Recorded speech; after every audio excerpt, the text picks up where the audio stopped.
সত্যি কথা বলতে গেলে এই যুগে সবাই সম্ভব।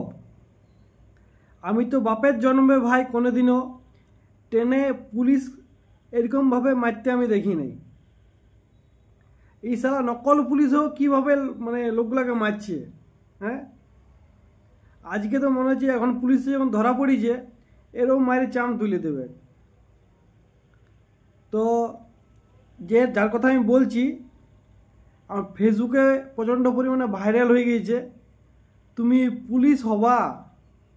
তো ছেলেটা অঙ্কিত ঘোষ, ডাকনাম হলো বাবাই।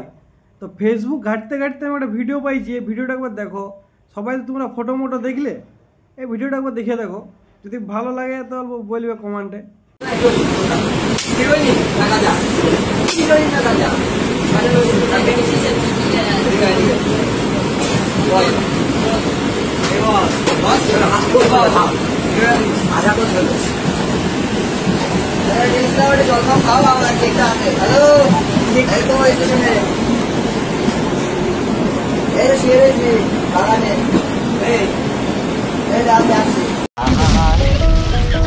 আমি পারি না এই বাইন চোখের মুখটা একটা সেন্টি চার মতন।